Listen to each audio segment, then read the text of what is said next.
آپ کے متعلق ارشاد فرماتے ہیں کہ 91 سال کے عہد میں زمانہ میں وہ شہید ہوئے، وکان اقدامو فی المیلاد من الرسول صلی اللہ تعالیٰ علیہ وآلہ وسلم، اور ان کی ولادت حضور نبی اکرم صلی اللہ علیہ وآلہ وسلم سے پہلے ہوئی۔ اب مجھے یہاں پر یہ بتلاؤ، احادیث کے اندر ان لوگوں کا ذکر بھی موجود ہے جو آقا سے پہلے پیدا ہوئے، ان کی ولادت کا ذکر احادیث کے اندر موجود ہے اور لفظ میلاد کے ساتھ موجود ہے، تو پھر مجھے تم بتاؤ یہ لفظ میلاد پر چڑ کیوں ہے اتنی؟ فقط اس لیے کہ تمہیں میلاد کا لفظ دکھ نہیں دیتا، تمہیں دکھ دیتا ہے تو فقط یہ دیتا ہے کہ ذکر مصطفیٰ بلند کیوں ہوتا نظر آ رہا ہے،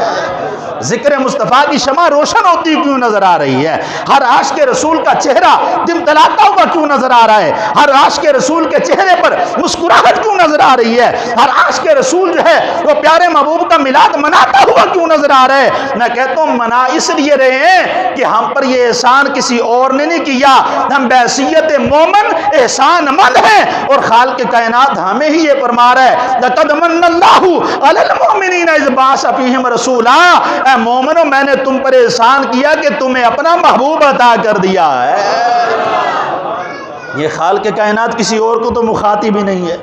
کوئی اور خوشی منائے گا کیوں؟ خوشی منائے گا وہ جو مومن ہوگا،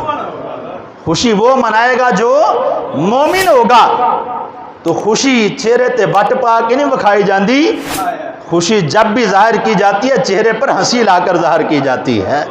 احسان مند جب بھی بندہ ہوگا، پاجی تاڈا میرے تے بڑا احسان ہے، بندہ کدی غصے نال نہیں کہندا، ناراض ہو کے نہیں کہندا، جدوں یہ گل کہے نا کہ تاڈا میرے تے بڑا احسان ہے، چہرے تے مسکراہٹ بھی ہوندی ہے، چہرے دے اوتے احسان مندی دے آثار بھی موجود ہوندے نے۔ کس واسطے؟ کہ یا اللہ تیرا شکر ہے تو اے محبوب کسی ہور نوں نہیں دتا، دعاواں تے بڑے کر دے رہے، منگ دے تے بڑے رہے، لیکن اے خالق کائنات محبوب عطا کیتا ہے تے اس گناہگار امت نو عطا فرمایا ہے، تے گناہگار امت تیری احسان مند ہے۔ تو حضرات محترم اس لیے ہم آقا علیہ السلام کے میلاد پاک کی خوشی مناتے ہیں، اور لفظ میلاد بھی ہم کہیں اور سے نہیں لیتے بلکہ احادیث مبارکہ سے ہی لیتے ہیں۔ بڑے سے لوگوں کو اس لفظ سے چڑ ہوتی ہے، میں نے کہا کیوں نہ ہو آج یہ میرے سامنے لفظ آیا تو میں اسی کا انتخاب کروں تاکہ لوگوں کو پتہ چلے کہ ہم جو لفظ استعمال کر رہے ہیں اس کا ذکر کہیں اور پر نہیں بلکہ احادیث مبارکہ کے اندر موجود ہے۔